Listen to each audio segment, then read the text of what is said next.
President Joe Biden has signed a number of executive orders since taking office nearly 2 weeks ago. One of those executive orders was canceling the Keystone XL pipeline. Here to talk with me today about the impact of this cancellation is Congressman Bryan Steil of Wisconsin's 1st Congressional District.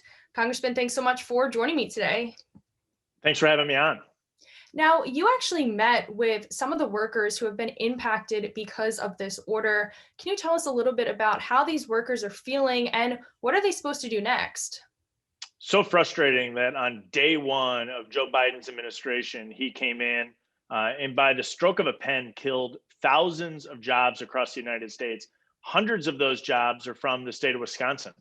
You think of Wisconsin maybe as disconnected sometimes from North or South Dakota from a pipeline, but it's the men and women that live and work in Wisconsin and across the country that are out there doing the work, building that pipeline. Wisconsin, we make things, we use our hands, and we had men and women on the job who got laid off on day one of Joe Biden's administration. I had a conversation with one gentleman named Matt as he was driving home after getting laid off on his way back to Wisconsin. And we talked about exactly that. With other folks who've been impacted. What are you going to do next? And the Biden administration will tell you, well, there might be a job in the future. Well, a job in the future is not a lot of comfort to somebody that's got to cover the rent, cover the mortgage, and cover the grocery bill today. Those were jobs that were in existence today. Men and women were working on building private sector infrastructure for oil and gas here in the United States. And they were laid off because Joe Biden on day one killed their job. It's just heartbreaking for those workers who, like you said, have bills to pay and, there's that potential for a job in the future. But given the state of the pandemic and the economy right now, it's really hard to think that far into the future. Now, along the same lines, more broadly, how does this order impact Americans, for both families and businesses? Well, there is so much of the ripple effect of this type of private sector investment. And so billions of dollars have already been invested. Billions more were going to be invested to make sure that we had a North American supply of oil and gas. And so this order makes us more dependent on Russia, more dependent on the Middle East, more dependent on Venezuela for our source of energy.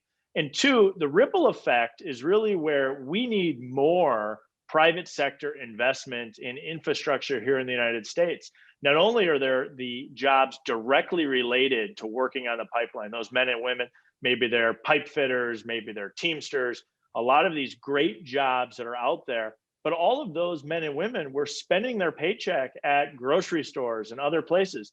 There were companies across the United States, many in Southeast Wisconsin, that were supplying parts that were ultimately going into the pipeline.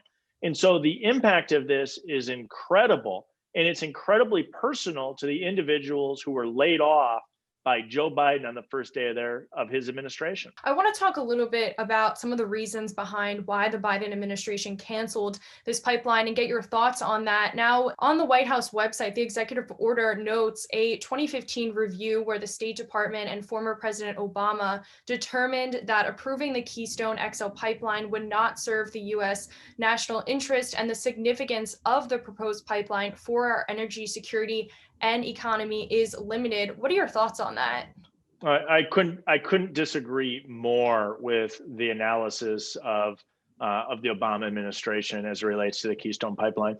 One misnomer that's out there is that ending the Keystone Pipeline will actually end the oil and gas from coming to the United States. Couldn't be more incorrect. The oil and gas is coming in via rail, a much less energy efficient means of bringing in this energy product, a much more environmentally risky for spills. These are the long trains that come right through some of our cities across the United States versus an environmentally friendly and thoughtful and safe pipeline. And so we need to make sure that we're bringing in this North American supply of energy.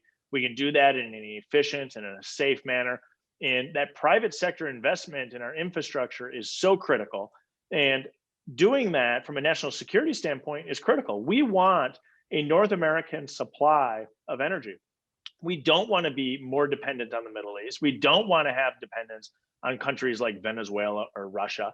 And so I couldn't disagree more with the view that the Biden and the Obama administration have as it relates to our need to have a North American supply of energy. Something that I thought was interesting is, President Biden has essentially been against this pipeline from the beginning. And some of the unions that, represent the now affected workers endorsed President Biden back when he was just a candidate. Now they seem to be acting surprised and shocked that he actually did revoke this permit. What are your thoughts on that? I talked to a lot of these workers who've been directly impacted by this decision by President Biden. Let me tell you, they're frustrated with President Biden, and rightfully so. On day one of his administration, by the stroke of a pen, he gave them a layoff notice. This is exactly the opposite of what we should be doing. And in particular, in a period of time like the pandemic that we're in, where many people are looking for a job, they want to get back in the workforce. And on day one, Joe Biden put thousands of people on the unemployment rolls. This is the opposite of what we should be doing. And when I talk to the men and the women who are in many of these unions who've been directly impacted, let me tell you, they're frustrated with Joe Biden, and rightfully so.